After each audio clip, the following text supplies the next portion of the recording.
It's hard to understand the way that you went out. I bet you're living with a little hint of doubt. Maybe next time when you go to show your hand, you won't cut and run, you'll finally make a stand. 'Cause I know it's true, I'm finally getting to you. We're not through. Yeah, I know it's true, I'm finally getting to you.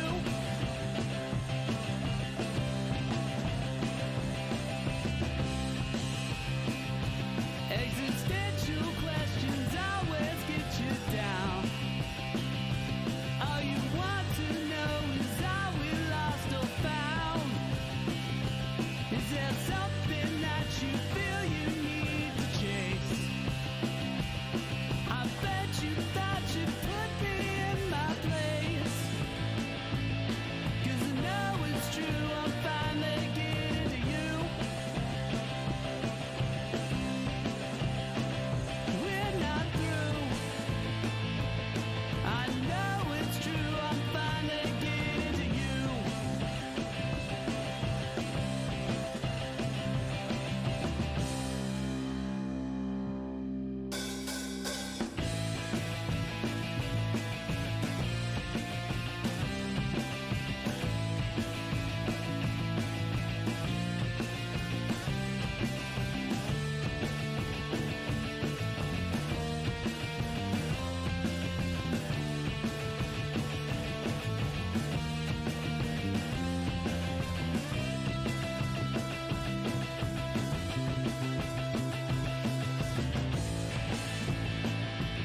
Yeah, I know it's true, I'm finally getting to you.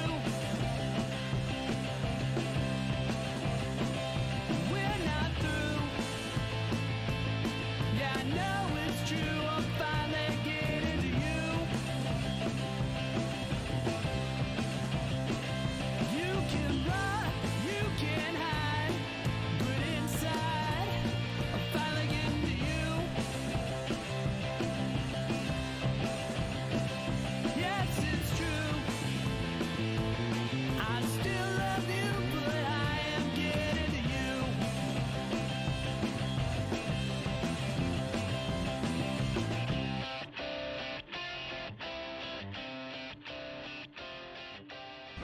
Stand by to initiate release sequencer. On my mark. We're on express elevator to hell. Going down. 2, 1. Mark.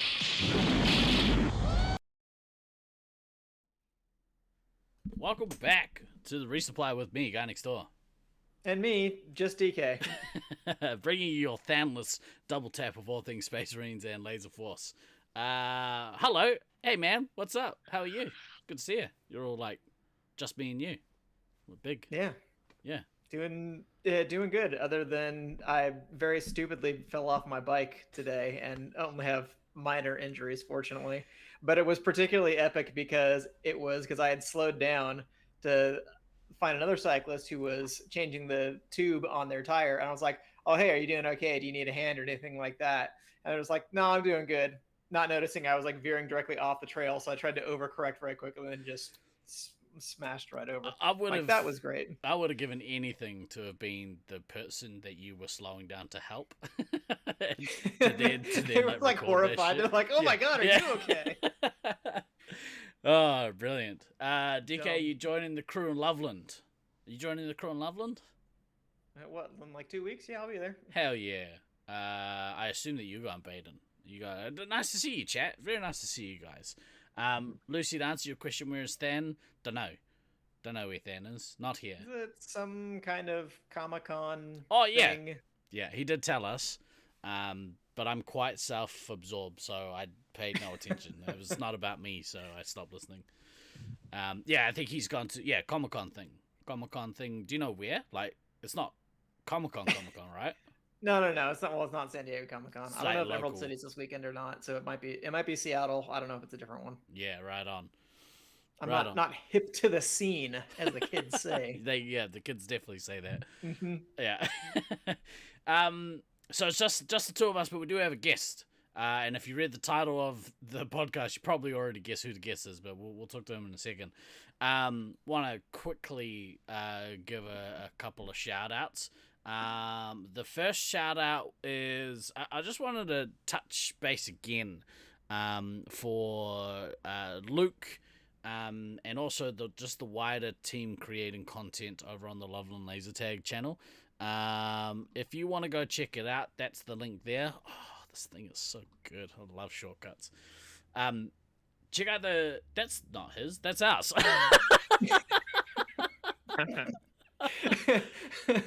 Well, you weren't wrong about the self-absorbed part. Is it this one? No, it's not that one. Oh, I forgot to change it. That's what's going on. They all redirect back to the resupply. Go check out some sweet content here. It's just our content. Hang on, maybe if we do that one. Speaking of self-absorbed, There we go. Go check that. Okay. Go check that out. They're creating some good, well edited, well produced content. So if you want good laser tag content, go there. And if you want shenanigans, look no further than right here on the Resupply channel. I'll put a link in chat. Hang on. But that's the first one. The second one, check out Lucy's podcast. I don't actually have Lucy's. Hang on, I'll just put Alan in. There we go. Go check that out if you wanna check out Lucy's podcast as well. Lucy's actually just left us here in Auckland and is headed over to Brisbane. So we'll be at Brisbane Laser Force on Monday night, I think. I know. That's exactly where she'll be. So that's really cool. Nice. Yeah. So I think that's all my housekeeping. You got anything you wanna? What have you been up to, man? Oh, there is one last thing that we should probably touch on before we. So, have to do with this. Yeah. Yeah, it does. I'll let you speak because if you want. Yeah, I mean it just always a little bit of a tough week. And unfortunately for me, it's my birthday week, so I just hit the big 3-9. But it's always a little bittersweet because the day after my birthday is the anniversary when we lost our boy Flint. And this year was the 10th year anniversary. That's crazy. Kind of hard to believe that it's been that long, and it was also just kind of like surreal to me because I know there are so many people playing now who never met him. That's unfortunate and it's sad. Yeah. And I missed the guy, and I thought about him a lot when we were at Nats because I thought about how much he would have loved it. Yeah. Because I think he would have been there. I think you might be right. It's such a shame when when that amount of time passes and you lost someone so young to not really get to meet them or know them as a excellent adult, so For sure. yeah, it's such a shame. So shout out to Flint.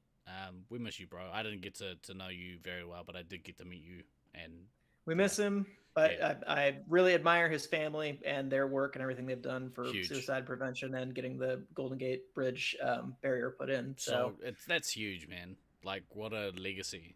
If you're gonna have big a ups legacy, to them. Yeah. But also happy birthday to you, my friend. I hope it was a good one. I hope you. It was so good, I fell off my bike. What a way to celebrate! You're a madman. I didn't break anything. That's pretty good for a man of my age. Yeah, if I look at a bike, my ankle immediately twists. So I can't be doing it. Right, let's not delay too much longer. Ladies and gentlemen, please welcome our guest. One of arguably the GOAT of our game. He's the Tom Brady of Laser Force, if you will, which means DK has a complicated relationship with him. Please welcome to the pod. What's up, Rusty? How you doing, bro? What's going on? Hello. Fucking nailed it. Nice little shout out for Flint. Yeah. yep, definitely resonates with me as well. So yeah, I didn't realize your birthday was after that. So yeah, must be Day happy and before. sad at the same time. Day before. Day before. Day before. Yeah. Mhm. Fuck, Oh, crazy. dang. Yeah, that sucks. Ten- But hey, welcome to Team 39. Yeah. I'm here for another Couple nearly of 5 months? weeks. Yeah. Okay. Yeah, before you cross I'll over let you know how into. 40 goes. Do you get a gold card once that happens? Is that when you get your special retirement gold card? No, they can't afford to give cards out anymore, man. Yeah. They seen you online, bro. Those things are relics. I found some the other day. I don't know what I was looking for. So good. I found some old Laser Force cards from years ago. Oh, like I was saying earlier, I was trying to find some of those Sacramento trophies because if I saw DK in another news article, I was gonna take out a billboard at the front of his house and put up the Sacramento trophies just to get one back. But He's more. I don't know what they popped up for some reason. He's more bitter than dark chocolate. I would just be like staring at the There's window only so much I can constantly. That I honestly I wouldn't mind kicking in some cash to make that happen. That'd be pretty awesome. Time to take this co-host down a couple of pegs. Yeah. Do you have G.O.A.T, Stu? What's up, bro? Do you have like any like a box of like old like not necessarily but like maybe Wellington Laser Force stuff like sitting somewhere? I've got stuff everywhere. Like I've got boxes with old printouts because don't forget I play Laser Force didn't exist for a very long time, so I've got like piles of printouts. I've got to see how many games you've played and what your averages were for each game we used to play. You'd get the summary screen, so you needed to get those printed out, so they're all like sort of filtered in between, so I could be like, this year I'd played this many games, and that's hardcore, as you get older and you just start playing one game type and don't give a fuck about any of the others, you just use the website. It's pretty much it. But yeah, I've got stuff, trophies here, boxes of printouts and other stuff everywhere else. I've got the old cards. I think there's still trophies and stuff in New Zealand. I don't know, man. They're just, you could probably start a little museum. Peter's probably got a much bigger museum. Yeah. Well, he's a if relic, he was to set one up, but I could contribute to it for sure. That would be kind of cool. We've got something kind of in the works for a topic for another time, sort of based around some of that stuff. But like I assumed that you've got some of your trophies here for some reason, including your giant silver Masters trophy. Why? Why did you bring that with you? Wouldn't you have to have like? I think my mum must have given it to him on a trip back or something. Oh, probably she was my like, guess. "You're Rusty, right? I'll send you this." And you're like, "Mum, I'm the other son." So many trophies. They're bulging out of the house and have to overseas. go. Correct. Correct. Laser Force took us both away from her, basically, in one way or another. So I assumed that that you gave your mum like just first place trophies as like Mother's Day gifts and stuff. You had so many, you just like, oh, you're gonna just have this one. no. She was very supportive. That's all I'll say. I didn't want to rub it in with giving her trophies. No, she was pretty cool about it. Obviously, I started playing really, really, really young, and Baden was 3 years younger than that, so it was kind of tricky being that young and only being able to play in the city. We used to call it. Going to the city was a big deal, and then being old enough to go and by ourselves was a big deal. So it was we got there, and it was largely with her help making it work as well. So how far is Porirua from Wellington City? Like back then on a train? Yeah, I think like 25. Better remember better than me. 25, 30 minutes on the train maybe, and then. Right. You get off at the train station. It was at Courtney Place, which is on the other side of Wellington. So you'd either walk there, and then, my life changed when I got a car, and I could actually drive there. It's the little things. No, but yeah, we'd have to get picked up if we had to get the training, because there's no trains when we finished, I don't think, from memory. So Oh, wow. huge pain in the ass. Huge pain in the ass That's to so play right. Laser Force every Wednesday. Well, that's the sacrifices you hear that a parent makes for their kids to be an elite athlete. Like they're pretty awesome like that. Look, Yeah, shout out to parents. we thought we'd pick your brains. Obviously, Nats 2023 has come and gone, and we'll get into that tournament and stuff in a little bit. But I thought we sort of touch on some of the other stuff that goes into preparing for Nats and all that sort of stuff. But be interesting to hear your opinion or your perspective on this sort of stuff, because most of this time it's just me and these two old dudes talking about like our experience. So I'm waiting for him to bite. Dan's not here, so I've got to direct all my all your passive quips. aggressive Yeah. to Yeah. DK. I need an outlet, but a healthy one. So your team for this Nats was a little bit different than I think I've seen in the past. I wanted to see how you guys kind of came about with that particular team, and whether or not that was kind of, because obviously 2020 was when we were supposed to have this Nats. 3 years is a long time for things to change. Yeah, very much so. Yeah. Was it so your team that was coming over then? Like, how different did that team look compared to the one that actually came over?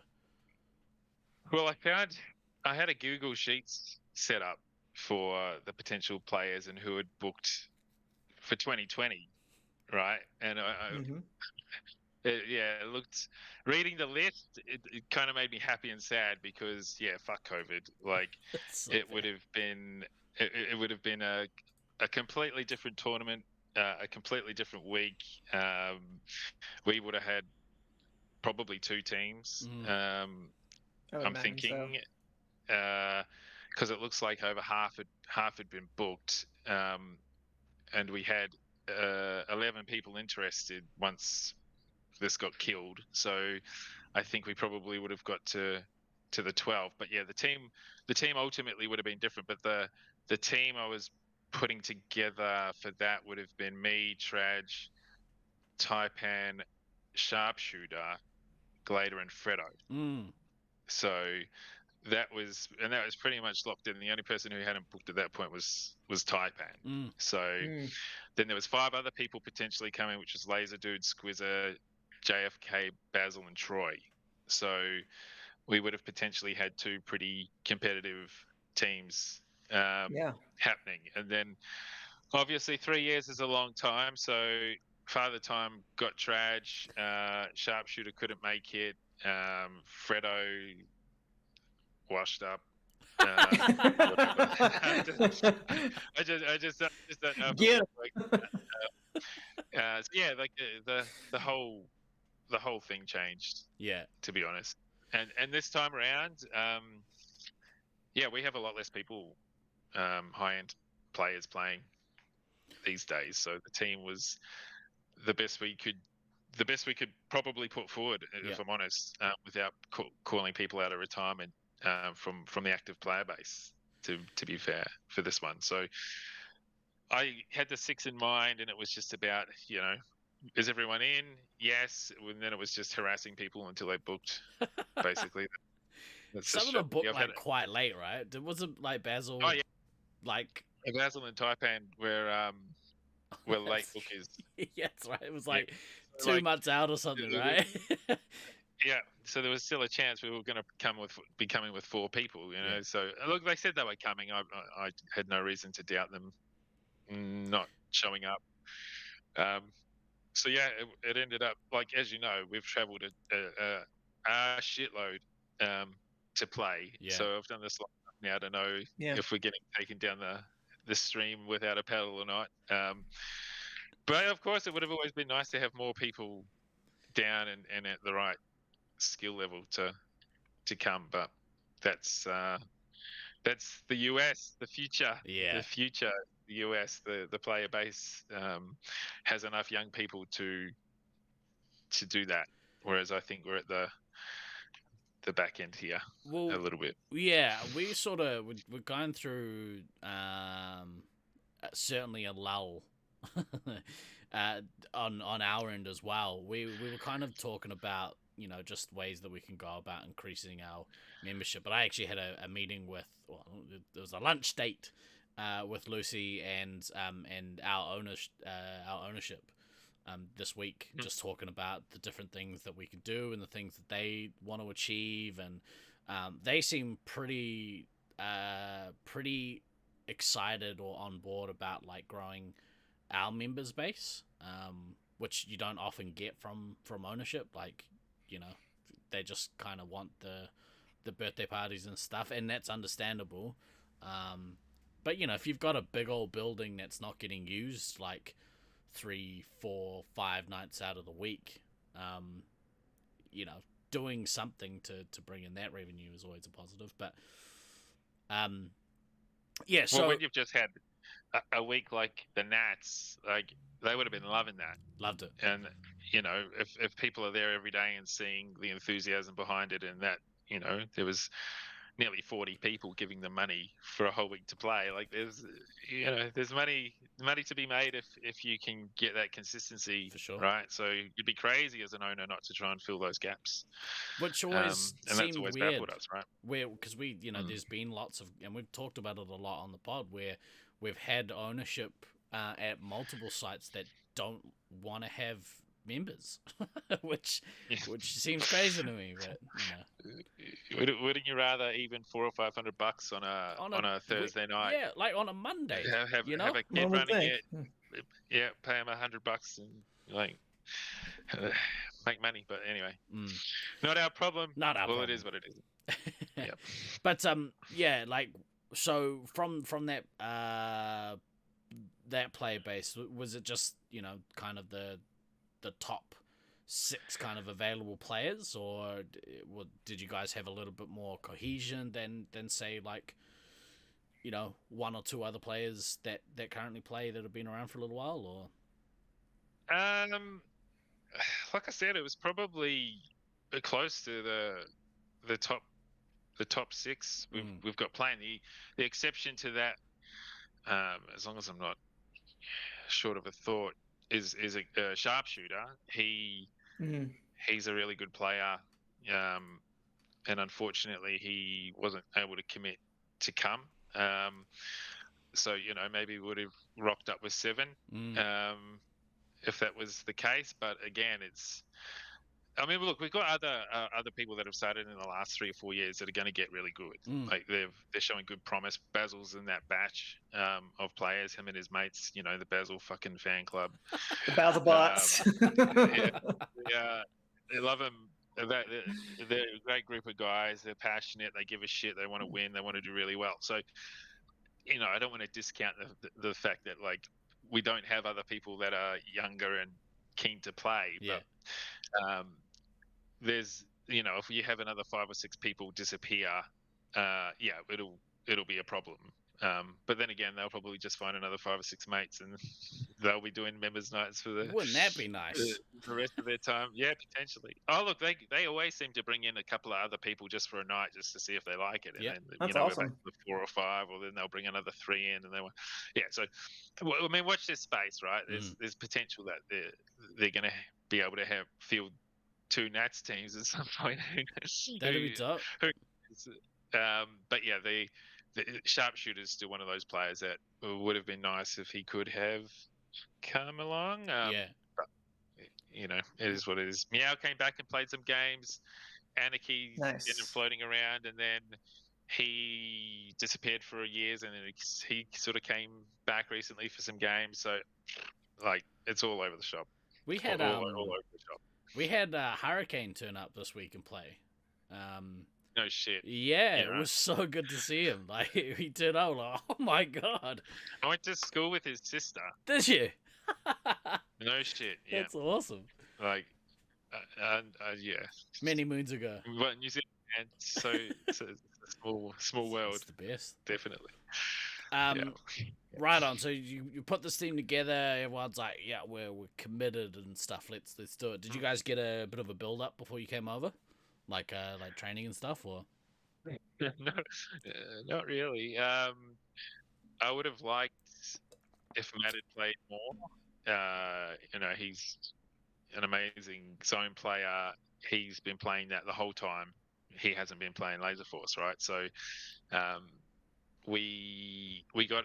I mean, I saw one of the pods about 3 weeks after you guys were talking about how we were practicing, and we were going. Would we upload the games or not? I don't give a shit about that. But you literally saw all the games we got to play together. Which for some that is heaps more than others got to play together and practice, of course. But yeah, it would have been nice if we had a few more to bang out what we thought. Like in my brain, I had what I thought was going to be the most efficient and effective team, but it was still just a matter of seeing how it was going to pan out when we were playing in Auckland.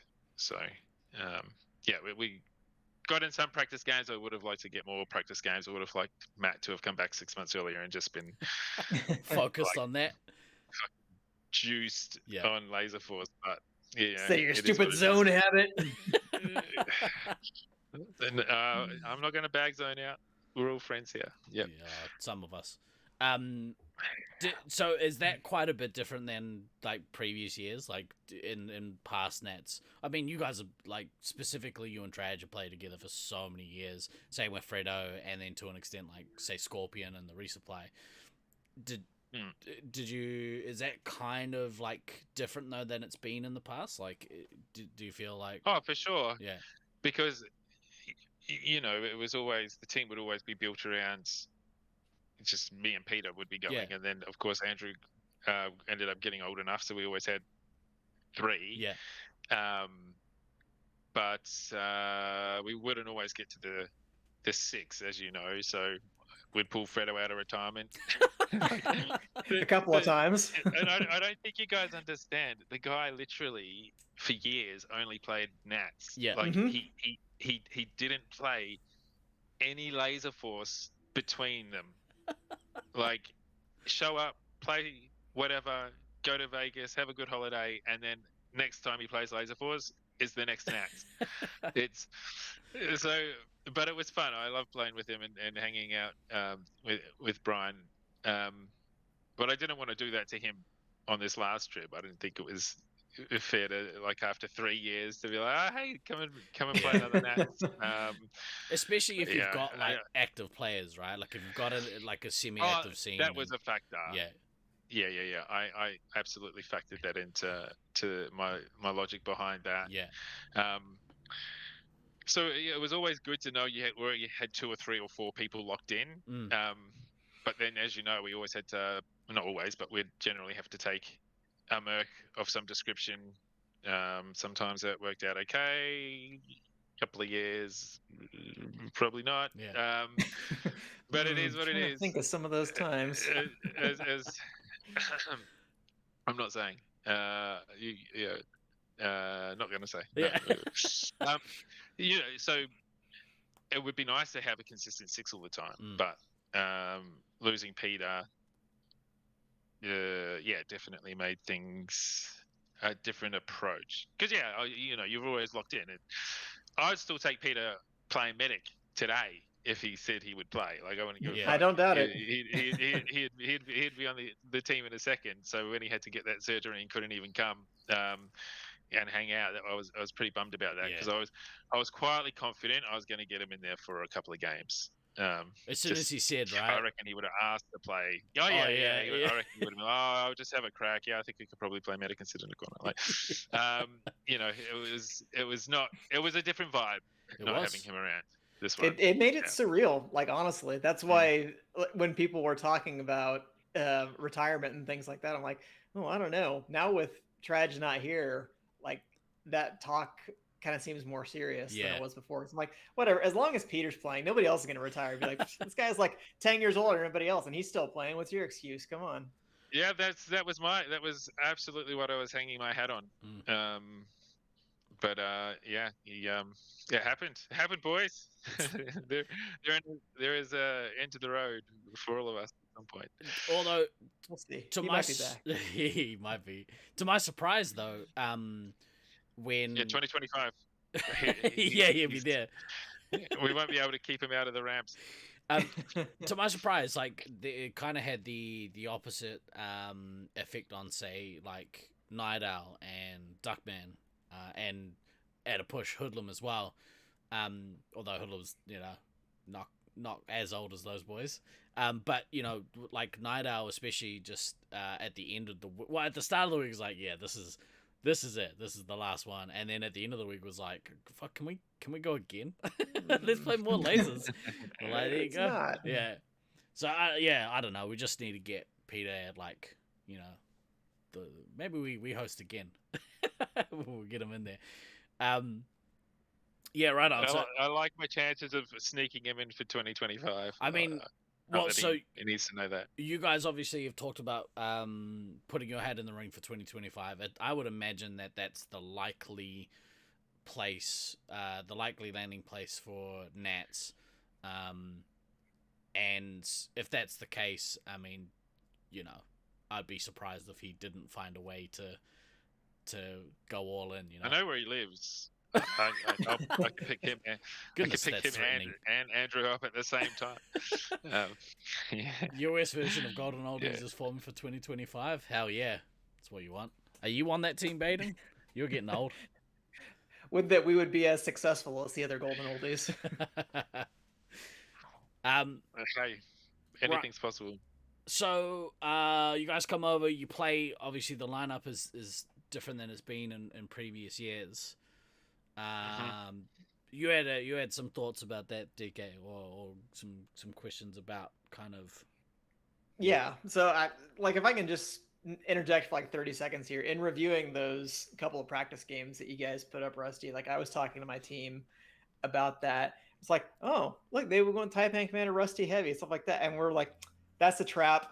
There's no way. Like I'll believe that Rusty's going to play something other than Commander Edenats when I see it. But then we got there, and we saw it, and it was still pretty scary, if not scarier, seeing that lineup in action. But it still surprised a lot of people. And just so we can set the record straight for the public, because I have people ask me this all the time. Why did Rusty and Taipan switch? Everybody was under the assumption it would be Rusty Commander Taipan Heavy, because that's what we saw in 2017 and some other tournaments. So what prompted the switch? Well,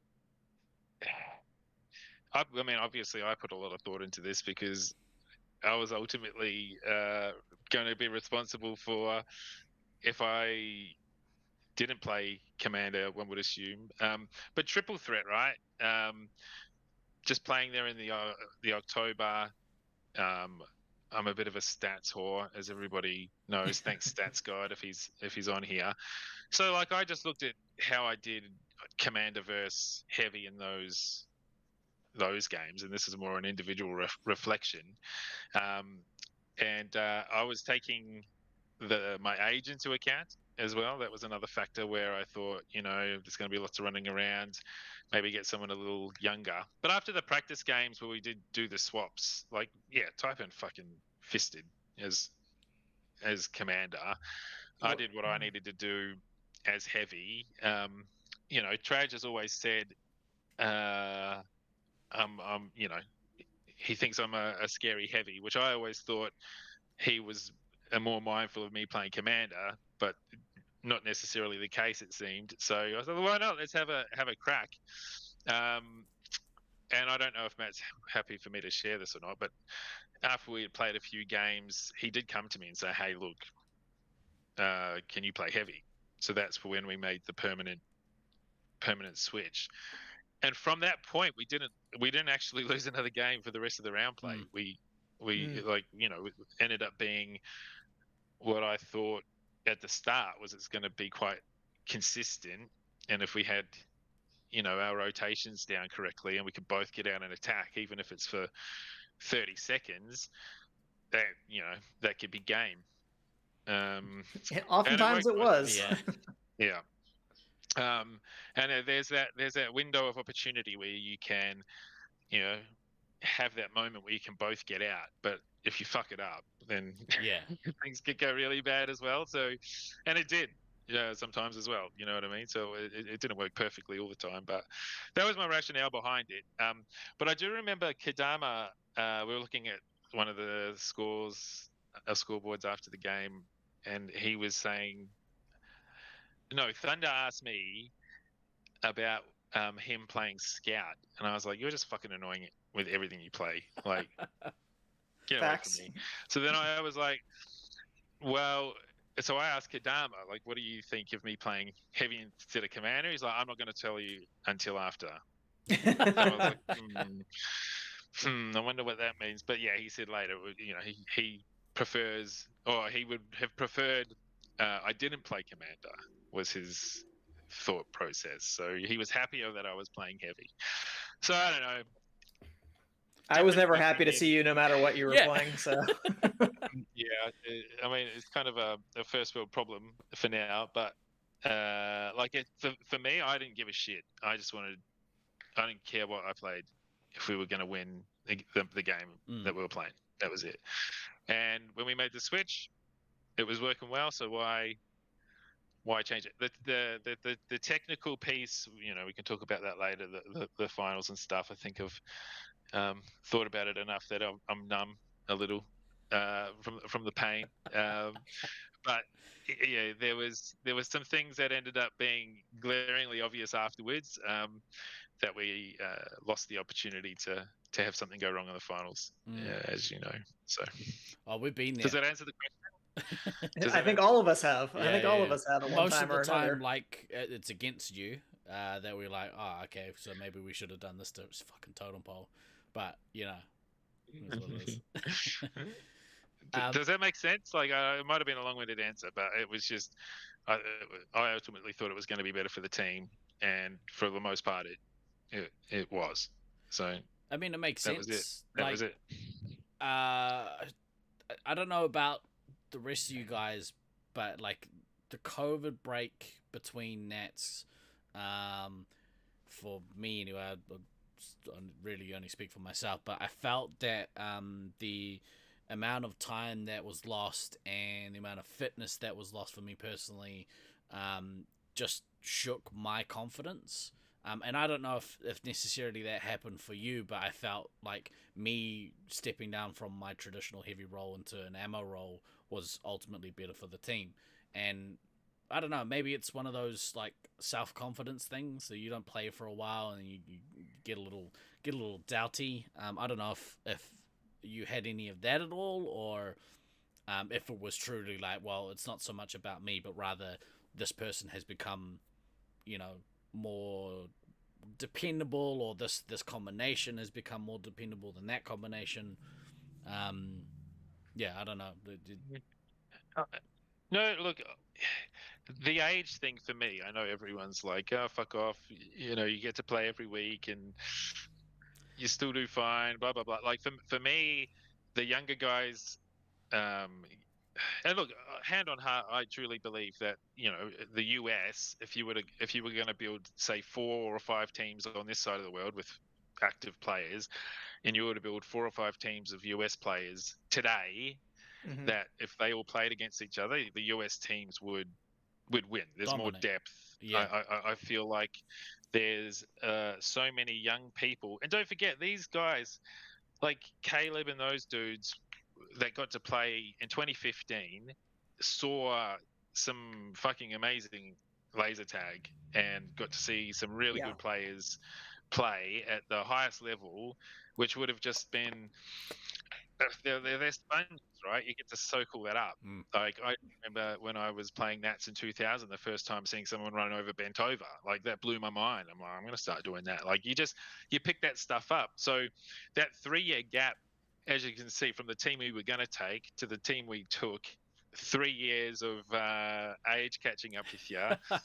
Those guys, it went from late teens to early 20s, which is kind of when you start not peaking, but you're on your way to getting, especially if you've been playing for that long.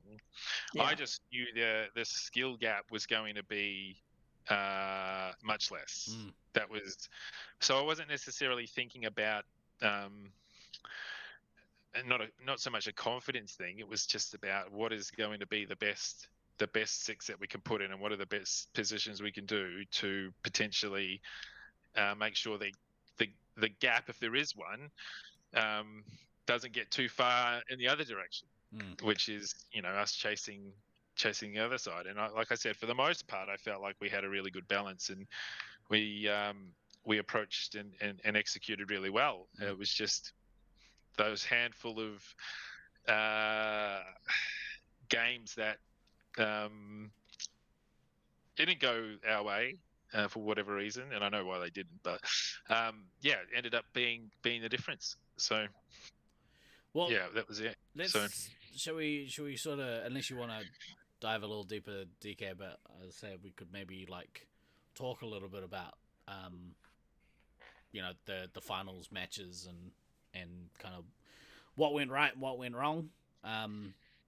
It's an interesting position and a familiar one for some of us to lost on the way to finals, or lost some of these big matches. So yeah, let's talk about maybe what you guys felt went right first, and then we'll get into some of the other stuff. We obviously met each other in the semi-finals. yeah, when you died. When I died in real life. But we met. See, we met you. I was really hoping we weren't going to have to play an extra match. Yeah. That's where. So things went wrong before that for us. I think that's when we lost.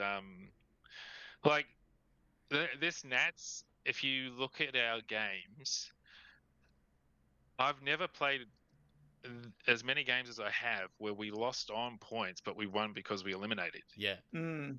Like it's not like usually we win on score and win with the elimination bonus on top of that. But it was completely flipped. I don't know. I didn't count, but it was five or six. It was a lot.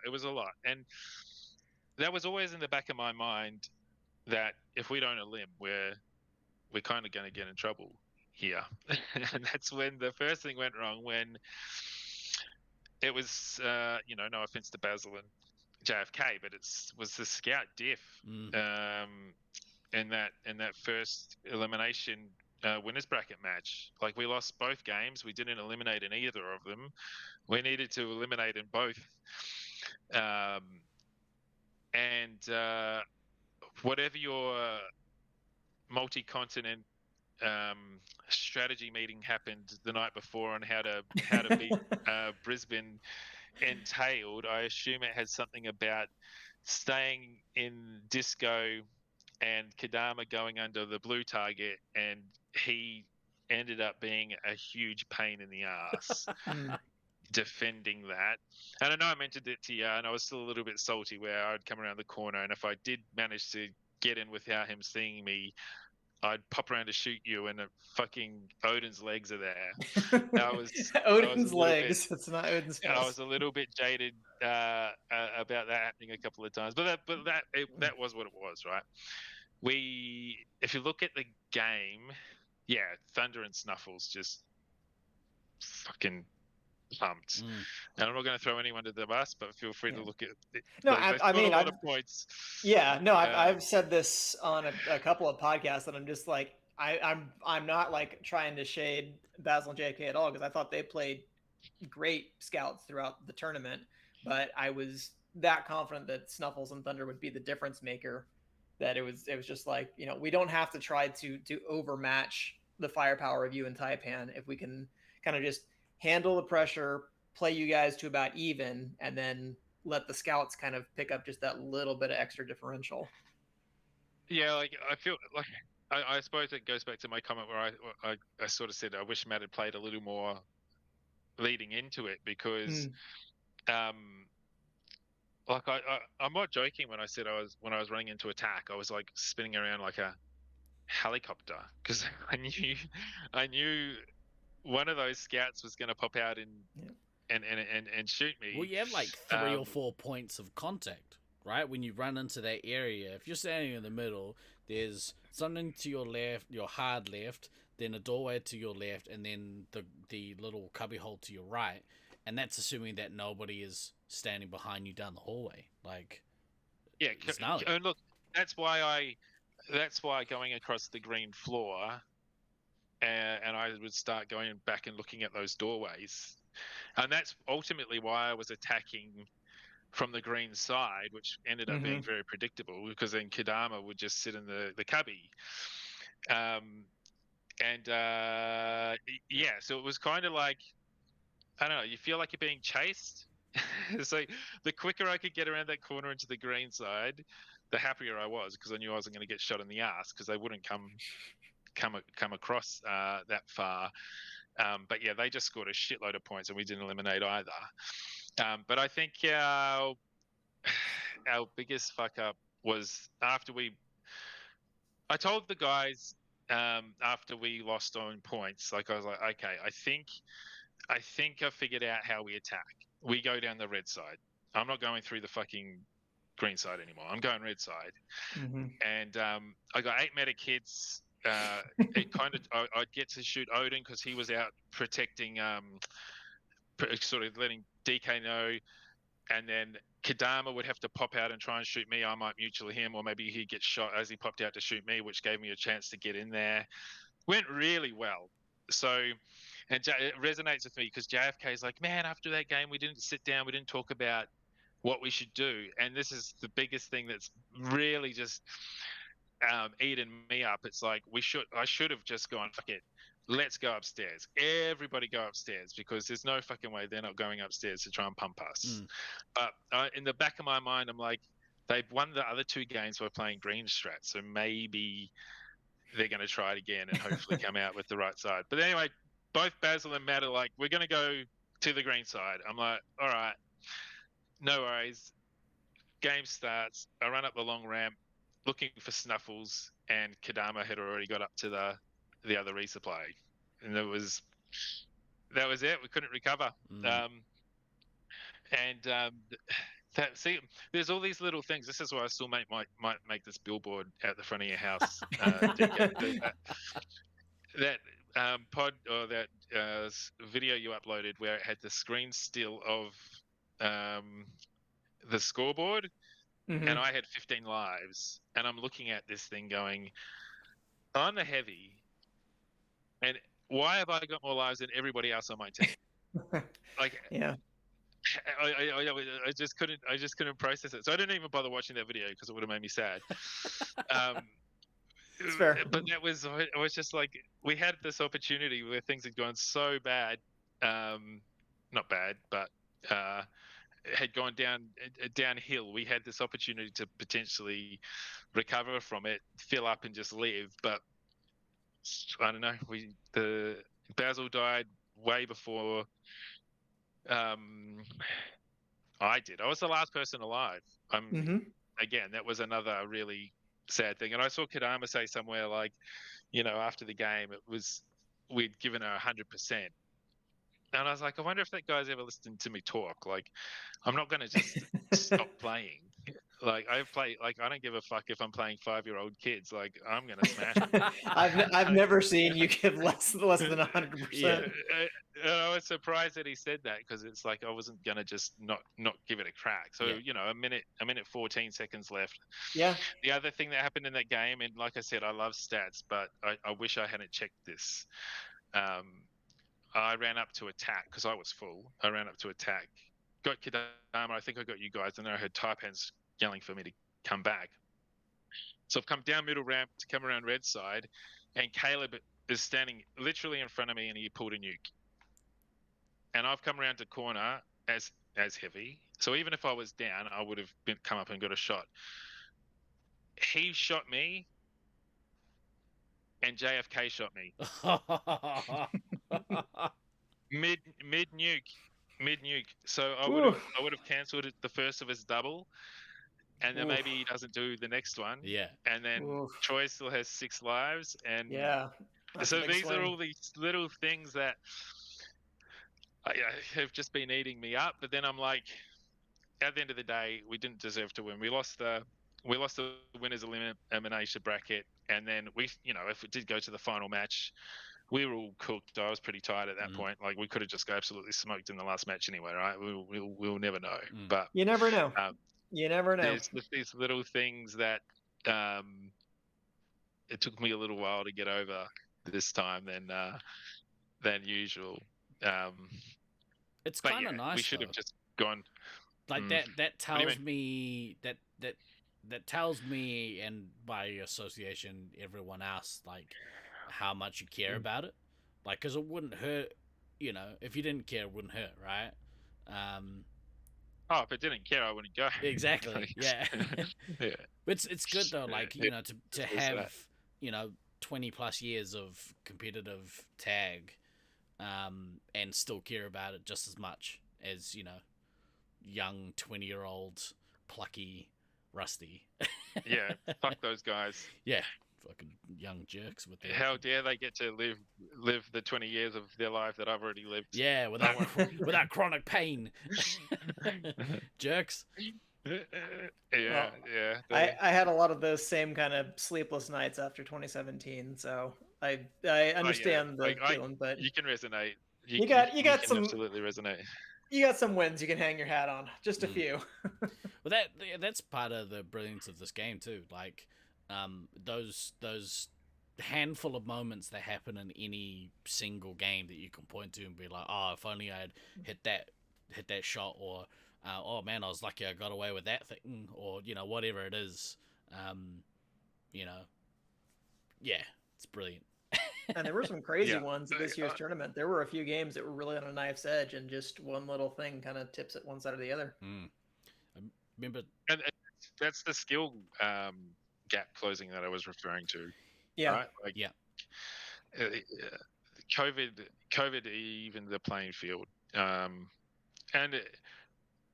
it's just because time is everyone's friend, and it also is everyone's worst enemy, right? Because it goes on the more you play, the more it's the bell curve, right? You're on your way up, you learn, you get better, and then at some point the roller coaster starts going down the other direction, and things don't always go your way, and somebody else will get to the top of the roller coaster.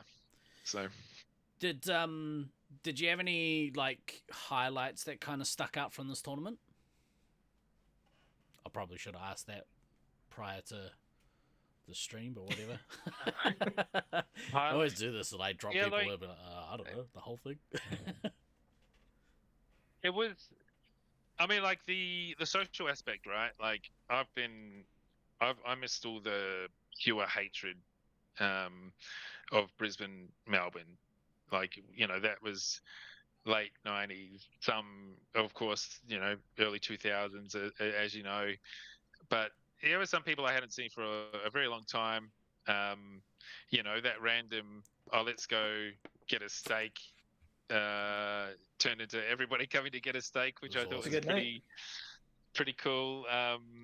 And everyone, I mean, sure, there was some drama, but comparatively, it was non-existent. And there was other people that I had never met or got to play with or play against. That's always a highlight. Of course, we had some cool games where I thought we just executed our strat really well, and you got to be adaptable and figure it out. Like, probably the strategy highlight was after the first day, maybe it was the first 2 days, and we were just leaving our resupply downstairs. And in hindsight, I have no fucking idea why we did that. Like, so that was a highlight for me when I'm like, let's just go upstairs. I'm like, wow, this worked really well. Yeah. Like, let's just keep doing that. So, there's those little bits and pieces that can turn the game around and make it a bit more enjoyable as well. So yeah, I'd probably say the social aspect, because I mean, I don't know how many more I've got left in me. I don't want to. I mean, I would like to keep playing to 50, but I don't want to not have any knees or shoulders left. You got to at least get to 10K games. I mean, it's right there for you, Rusty. You can't let somebody else be the first to 10K. Yeah. No, there's a dude in Germany not Mark. Probably Marcus. There's two potential people in Germany. I know that'll the get guy it you're for talking me. about. Isn't Like, he the Joker like or something? shenanigans? Was one of them Yeah, shenanigans? we won't talk about that. But yeah, not all of those games are legit. Let's just say that. Shenanigans. Speaking of your Yeah. shoulder, obviously you had a moment in this tournament, but you've had issues with your shoulder in general, right? Like, do you want to sort of talk about what happened, or? Yeah, happy to. The first time I ever dislocated my shoulder was like when I was 15 playing Laser Force in Wellington. It went back in, and then a couple of days later it popped out at school, and then a couple of days anyway. Fast forward to 2010, I had surgery to like a stabilization surgery to stop it from dislocating, and for 13 years I've not had any issues, and yeah, I don't know. It popped out. I think it popped out. Went to the specialist last week. Got some X-rays done. He's not 100% sure if I've stuffed up the stabilization surgery or if I've done a rotator cuff. So that's not a bad thing. But now I have to get an MRI scan next month to figure it out. Now, if it's a rotator cuff, I'll have to get something different done to sort it out. But if I've messed up the stabilization, it's this really gnarly surgery where they have to move a bone around and some other shit. Jesus. So we will see what happens with that. So it's not an ideal situation, but the doctor just said, you just keep doing what you're doing. There's no point not living your life, and if it dislocates, it dislocates basically. Yeah. We'll see. Is it unfortunate. true? Is it true that if it dislocates, you can just pop back in by ramming it against a door frame like in Lethal Weapon 2? No, I've not tried that. I believe it, because that's how it popped out in the first place. I caught the corner of a wall with my shoulder and it popped out. Yep. So I would assume if you're going to put it back in, you'd want to hit it backwards. But yeah, I'm not brave enough to deal with the repercussions of dislocating it and tearing a rotator cuff or something. You've got to do the scream at the same time. Just the scream if you're going to pop it back in. It's romantic. I was telling the specialist, I'm like, it hurt, but I was more emotionally damaged internally when it was popped out because I'm just thinking about surgery and rehab time and not being able to drive and all that bullshit. What's that rehab like? When I had the stabilization, it was sling 6 weeks, no driving. Fuck. It's shit, and then it takes months to get the physio and strength back, and so it's not a quick thing. So depending on what happens, I might not even be able to do anything with my shoulder next year if I have to have surgery. So we'll just have to see what happens. That's gnarly, bro. Obviously, we were gutted for you when it happened because, we could see you were pretty cut about it. So hopefully it's not a long road to recovery. I'm sure I'll let you know if I have to have surgery because that'll you'll see the tears from New Zealand flowing. Fucking brutal. We've got enough flooding here, mate. Keep your tears to yourself. Yeah, sorry, I forgot about that. Nah, that's rough, dude. We hope it's not we hope it's not fucking crazy bad. It's never good, but yeah. No, thanks, man. Yeah, cool. Now we've sort of talked about finals. DK, is there anything that you want to kind of, have you got much salt that you want to rub into the wounds, or? No, honestly, just my memories is that after I had my little meltdown after the match was over, it was really nice seeing Rusty and seeing Taipan and just shaking hands and having a hug, and it was just kind of like a special moment because there's been a lot of times where I've come up short on the other side, and having to do that handshake from the other side. I know that is hard because that shit hurts, but it was really nice just to be able to have that kind of level of competition where we went back and forth, and you beat us in round play a couple of times. We beat you in a couple of games. Finals was really back and forth, and then just afterward, it was like, yeah, that was good fun. Let's go have some drinks and still be friends. Yeah, yeah. I think maybe if this was the early 2000s, it may not have been the same way. But at the same time, we have to be yeah, like you said, it was a great week. It was back and forth game. There was a game we lost the ammo. Like it was a roller coaster. And of course, we would have liked to have won it, but at the same time, like, yeah, I'm not going to be a sore loser about it, mate. Like, you guys played well and deserved it, so it's Appreciate good. it.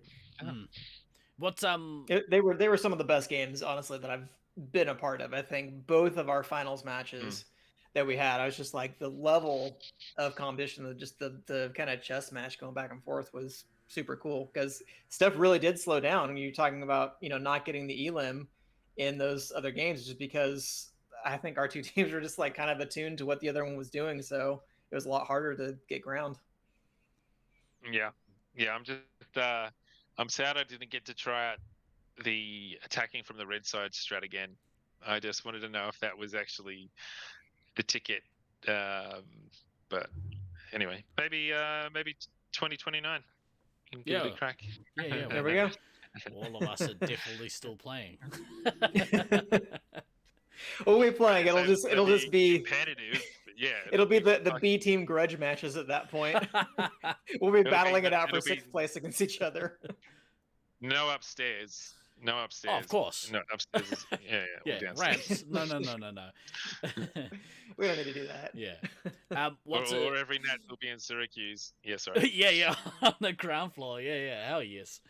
What was kind of the aftermath like? What's it been like at home playing since Nats? Like, has anything kind of changed? Like players sort of fallen off, or No, we haven't seen Taipan again. But that was to be expected. Everybody else is playing. Just show up on Monday and shoot people before they shoot you, or at least try to. Yeah. Which is, which is how it should be. I would have been sad if, there was any bad things that came out of a Nats week. And I'm still absolutely thankful we've got the Monday to play either way. Yeah. So we definitely can't take that for granted. So, but no, it's all business as usual, mate. Everyone seems to have gotten over it much faster than me, and back to usual programming. Yeah, perfect. It's nice. It's nice when you don't necessarily have to take that break. I know in the past, there's occasions where like we've come back from a Nats and we don't see players for a couple of weeks to a couple of months. They're just like, nah, I need to just step away from the game for a little while and come back to it fresh later. It's cool that people are still loving to play. Must be nice. Yeah, well, now that I think about it, I didn't go in on the Monday. My shoulder was fucked. I couldn't walk properly. I think it actually took 2 weeks for my legs to like feel like I hadn't run a marathon. Wow. Or something. Yeah, it was bad. Yeah. And that's the bit where I'm like, fuck this game. I'm never playing another Nats, and I'm like, ooh, let's just do play it. medic, bro. It's a lot easier on the legs. No, I wasn't going to bring that up. Like, yeah, there was. Unfortunately, I haven't got 2 21-year-old speed demons to play 3 hits for me yet. Maybe we'll see. Basil and Sharpshooter, you better step it up here. Rusty needs some help. We're already too old, man. They're already washed up compared to Kadava and Caleb. They're already way past 21. Oh, maybe not Basil. I think he's 23, but I think Sharpshooter's past that. He's pushing the big three. Big three. Pushing 25. Yeah. I do, like, we used to be able to do this shit, like, you know, you go away for a week, you run around, you drink maybe in the evenings, you get up early, you do it all again, and do that for like 5 days, and then be sweet. It's getting old stuff. Come on, Cameron. Oh, you just do Fucking two nats in a row. Yeah, It why was not? easy. Fuck. Like I remember when I went to Sugarland in 2002, I was there for 12 days, and I did nothing but play laser tag. Yeah. Like nothing. I went to a shopping center to buy some clothes and went and played laser tag. That was it. Like We 12 played like days. That was 70 it. games Every by day. the time I got there, I Yeah. think. It was insane how much I used to be able to play. And now it's like, oh, you want to play 6 games on a Monday night? It's like, oh, Yeah. Let's make I it don't know if I 5. want to do this last Yeah. one. I'll be feeling that tomorrow. But it's good. It's such good cardio. It's Right? Assuming you like run. even when, oh mate, that's the thing. You play pretty much every position every night. Yeah. We play, right? So Mhm. if you don't, because of the way the matchmaking works, like if I don't have a half decent game, my team's going to get cooked. Right. So there's no You fucking want to around. just let yourself, you know, slack for 50 games, and then it'll just kind of I balance can't. itself out. I can't. It's not possible. It's not built that way. Yeah. It's not in your makeup. The great No. ones never are. That's right. Well, I think the I heard something the other day. Like you have to use it or you lose it, right? Like so, the Mondays of running around and the squatting and the sprints and like it helps. It absolutely helps with the longevity of Yeah. of being able to do it every Monday. And then as long as you don't put on too much pressure on your Easy. body Oh. with other stuff. I thought you were gonna throw a weight out, so you don't put Oh on no, just 60 pounds. no, just the general stuff, but have a good balance and keep the legs moving. Mm. See if they can last a little longer than they otherwise would. We touched on it Which is last always week. You know, just one of the things we were talking about, stuff we've learned from Nats, and I think from a health perspective, making sure not only that you're like that you're fit, that your body is fit enough to actually compete, but if you are fit enough to compete, it means that usually you're not going to be as susceptible to like the health issues that come with being unfit. You know, your joints deteriorating quicker.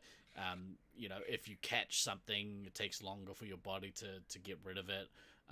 Kiwi AIDS is a son of a bitch, so you know, it takes a long time for that to leave your system. And I would say that was just because like we were all old and we're trying to compete in a tournament, but the people who got hit the hardest were like Snuffles and Josiah, and they're just kids, so Yeah.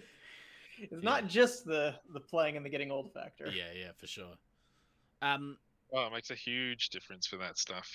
Oh yeah, massive. So Anzac Team 2024. Have you given any thoughts? Obviously, Nats got announced a couple of weeks ago that Loveland is hosting next year. Have you given any thoughts to that as of yet, or is that still just a couple of months away from giving any real thought to? Well, like I was telling you earlier, the work situation. If that goes down, and I'm probably going to have to give that 110%. Yeah. For the foreseeable future, to put myself in a position where I can do that sort of stuff, because it'll be it'll be on me, right? Yeah. Not having someone giving me money every 2 weeks to show up at work. And then I guess the other thing was the shoulder. Depends what happens there. Yeah, right. Do I have the means and am I able to do it? I believe so. The stars would just have to align. Yeah. For it to take place. I mean, the field itself fucking terrifies me. because 95% of that is up 3 floors. Yeah. But at the same time, if you can still put together a half decent game, I think it'll be quite a competitive competition. That Yeah, might it's good. Like be. they've got a good field. It plays well. Obviously the packs are going to be amazing. Yeah. Jeff has everything in tip-top shape there. That is a nice Like thing. I don't remember anything being out of place in that place. Like it's just well presented, well looked after. So yeah, I think it's absolutely going to be a great spot to have a Nats. Would I like to go? Of course, I would love to get some more runs on the board. As far as people going from Brisbane, haven't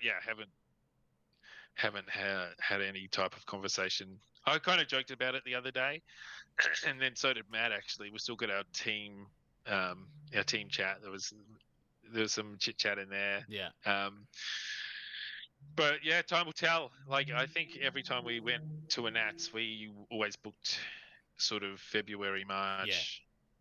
Sounds about right. Because that's when sales sort of came up, and from an accommodation perspective, America's big enough that nothing sells out. Like there's always somewhere to stay or somewhere. Yeah. Somewhere to. It's not a big deal. The only thing that would really suck is the dollar right now, 64 cents. Yeah. What is it like? Absolute dream place to come and visit with US dollars coming here, but us going over there when everything. It was pretty nice. Basically, it was pretty nice. It costs the same, except you got to add, 36% on top of everything. It's yeah, it'll be a little spicy, but that's rough. What are you thinking? Oh, bro, like we might have to have a yarn about what a potential Anzac team looks like. Obviously, there's if you can make a full local team, that's ideal. But we have kind of discussed what the kind of region thing looks like, and making teams from regions. Well, depending on which hemisphere, right? I think that's kind of how it worked. So I mean, I don't know. At this stage, like I'm keen to go, but we've sort of been looking at buying a house and stuff. So obviously that makes things a little bit difficult. But promotions and real estate purchases and all kinds of just real life nonsense just some interferes with us all the time. Will there be a disc golf tournament? I know it's yes, bullshit. There will be plenty of. If we come over, there'll be plenty of disc golf being played. I don't doubt it. Yeah. But I don't know. Like, it would be a cool thing. It's funny you should mention talking in your team chat about it, because we literally talked about it in our one as well this week. Leach kind of reached out and said, "Hey, who's keen to play next year?" Got him. Yeah. So we all just keep fucking crawling back. We're disgusting. We're the worst. But we'll keep doing it. We'll keep playing this kids game and continue on our trajectory of poverty as Laser Horse continues to suck the money out of our bank accounts. But yeah, I mean, it could be a bit of fun. I think I heard that exact phrase come out of your face, Ducky. So yeah, definitely a kids game. But yeah, I don't know. There could be some discussions around an Anzac team. Maybe I should put an incentive in place. Like if I lose 20 kilos between now and April, then you have to come. There we go. Don't put that kind of pressure on me. Or me. Yeah. I mean, yeah. If you lose, well, if you want to force yourself to go, you go. If I lose 20 kilos, you got to go. I don't know if I could play in Nats like at that altitude with this much weight on, man. Like the last tournament we played, I felt like I was dying. The first day was so gnarly, and we had to go get those cans of oxygen. The oxygen in a can started as a joke, and then it just became I need this. Give me another can of oxygen. I need it. Yeah. That's a concern. Yeah. Stupid. I mean, altitude. I'm sure you had travel insurance for the trip, but you don't want to have to use it, Yeah. right? As far as I'm aware, I haven't had to use it since. As far as I'm aware, I just can't go back to Detroit. I think there might be a warrant. Oh no. Yeah. That's Yeah. all. Oh no, that field is brutal. Detroit? That field is no. Oh yeah, that field is brutal too. But In like its own way. just Loveland with the is. altitude, three floors, everything happens up on the top 2 floors. 95% Yeah. of the game happens up there. And then when everybody ends up downstairs, and then somehow they end up back upstairs, it's like It might it's be the fucking hardest shooting me in one. the face. It at this point, I would say it's harder. Maybe it's just because it got less games there than Brisbane. But for a long time, Brisbane was like, you know, we I think we unanimously said that Brisbane is our favorite maze. From DK Than and myself.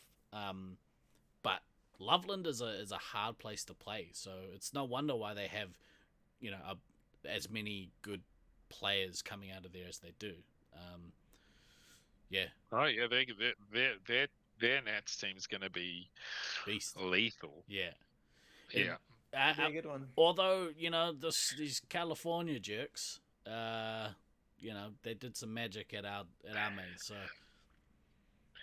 I wouldn't Well, Some of them. How would that work though? Because you got Thunder, Caleb, Snuffles, all those guys on one side at Cedar, and then you'd have DK, Kadama, Nolan, Erwin, Odin's Fist. California. Yeah, so it'll be like our teams kind of split down the middle from what they were at Auckland. Oh, we Yeah, should as much as definitely I'd love have to run it East, back, which is- it's not realistic to run that team again in Loveland because we have to obey local strictures. So Yeah. it'll be all right. Well, let's see out of the 6 of us who really wants it more if we go 3-on-3. I'd be keen to Yeah, see that'll it. be good to. Yeah, exactly right. Watch them try and kill each other. Yeah. It'll be It's good. going to be some good teams, man. If all the U.S. sites send their best, it'll be competitive for sure. I might have to get on. And then if you guys put together like a unity team of Brisbane and Auckland players like that, that'll be scary too. I know like Virus is talked in the past about coming back and playing Nats in general. So When was the last time he played Laser Force? did we play? We played when he came home this year. Did he? Yeah. No. We didn't play at Wairau because Wairau was closed due to the floods, which was such a shame. But we did manage to get some Space Marines in, and honestly, considering he hasn't played for a lot of years, he's still got a bit of magic to him. So Just like riding a bike. Yeah, and they're good like that in Amsterdam. They ride a lot of bikes. Sure. But yeah, when I saw him over there, he was on a bike. Yeah. You get to save some money. You should Checks definitely. out. Yeah. It's all he does these days: ride a bike and gets paid. Must be nice. But yeah, I guess that's kind of the next where we set our sights is next year. Running the hype train to get people to come along to Colorado, and hopefully we can continue kind of the momentum that came out of this one, because this Nat's just felt like a good one. It felt like a really, really good one, and yeah, it'd be nice to recreate some of that magic. Time to start saving, indeed. Did you have any final thoughts before we is next year confirmed for Colorado? Yes, next year is in Loveland, Colorado. Yep. Dates and everything. Yeah, and those dates are August-ish. 11th, I think. Is Yep. that right? They're posted That's online. Yeah, Go you guys look know at them. go look at the Facebook event. I don't You know remember off the top of my head. Yeah. I'm only gonna say them 200 times between now and when the Nats actually happens. Starting from next week. Yeah. Have you got any kind of... Oh, yeah. Broncos versus Warriors tonight. Up the Waz. Let's go. After a while, I don't know who to go for. Yeah, you do. I don't know. I'd be surprised know. if you were a Warriors supporter. Well, like when Johnson didn't play, they lost what, 30, Yeah. 30, It was got it 40 smoked. to 10? To be fair, Penrith's a good team. Absolutely smoked. Oh man, they're so good. But obviously, it was Penrith just absolutely shit on Melbourne the last night. Storm last night. Yeah. Yeah. That's kind of scary. So I don't know if it matters who makes it. Yeah, I I mean, think Penrith will win. I kind of want to see the Warriors make a final because they haven't done it for such a long time. It'd be really cool, but I just don't know who's got a better chance of beating them. I don't want Penrith to win another one. I don't give a like they're like the Brisbane whoever can of make it Brisbane Laser Force of rugby league. I mean, to make They it got out of enough. the 4 finals, it's pretty insane. Yeah. Like that's just pure dominance, right? Like the Storm of the 09s. Yeah, no, that'll be interesting. There's some good, and there's also an AFL. The Brisbane's playing tonight to try and make the finals. So there's big games on tonight. I mean, the fact that they've gone undefeated, like the USA West team, means that they must be doing something good. At least I heard somewhere that you guys went undefeated. Sorry, subtle reference. But yeah, is there anything else you kind of want to touch on before we, let you go for your weekend? I'm good. I hopefully I answered your question sufficiently. Yeah, bro. Hopefully the Band-Aid wasn't, too hard to rip off again. No, it's probably this is like a therapy session. I feel like I've got it out of my system now, and that's why I put you in Than's spot. Yeah. What does that mean? This is also his weekly therapy. Yeah, no, it was good. It was a good week. It's nice that everyone's pumped for 2024. Like, regardless of how long we continue to keep playing for, I would love to be seeing every year there's still another Nats. For as long as possible. So for sure. Would I want to be at them every time? I mean, ask Peter for his opinion about how much fun he had sitting at home. Not have you talked to him about it? Yeah, a little bit. Yeah, I assume it was painful. Not as painful as dislocating my shoulder, but yeah, a little bit. A different kind of pain. Yeah. No, because he obviously had his 2 cents, being able to watch the stream, watch the cameras. Had his own thoughts on what we could have, should or shouldn't have done. And so we should. But yeah, that's I guess my summary of the future. I just want to see as many people play this for as long as possible, and I'll keep doing it for as long as I can. I would like to get to 10,000 games. I know you joked about it, but magic. I'm on 8,502 now, I think. So 1,498 to go. You got to start getting 2,504 according to IPL. Start beating up on some of those birthday parties again. You'll be all right. Oh, mate, you can check what I've played. Nothing but Space Marines. Hopefully Lucy's ready for some Monday night action. Yeah, I think she's pumped. We sort of I'm jealous. We made her play a fugitive as her last game in Auckland. And sort of the rite of passage. It's like when you have to get jumped out of a gang. Yeah.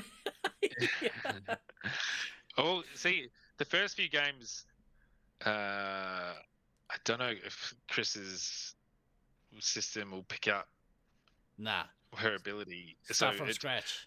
There's probably going to be a few lopsided games with her playing initially. But coming around 5:30, I'll give you the tour and the birds and the bees of the arena. And we'll get another regular player, which is always nice. So sounds bloody nice. Thanks for picking Brisbane. Be able to play in Brisbane every week. Ugh. Some bullshit. Damn it, Lucy. Yeah.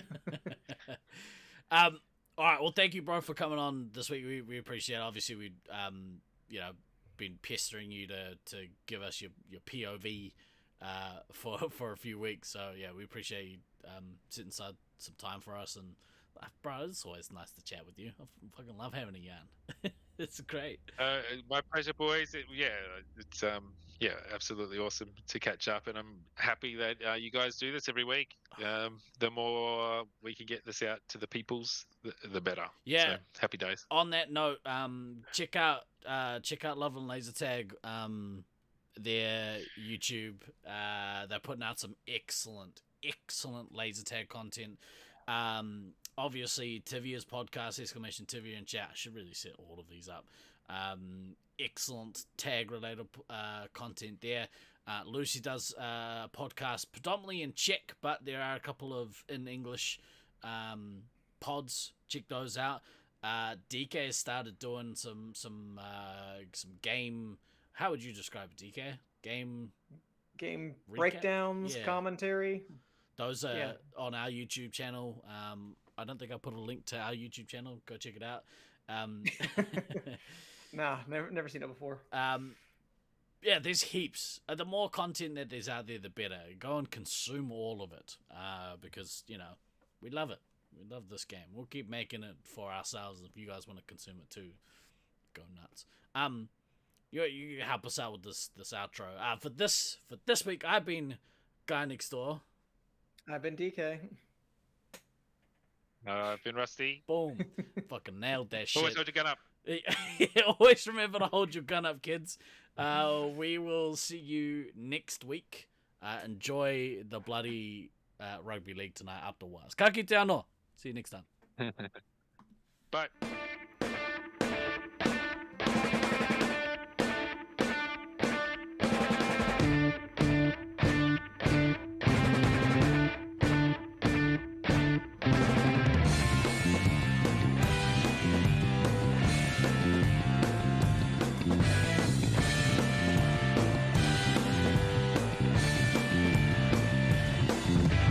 I've been throwing daggers in the night.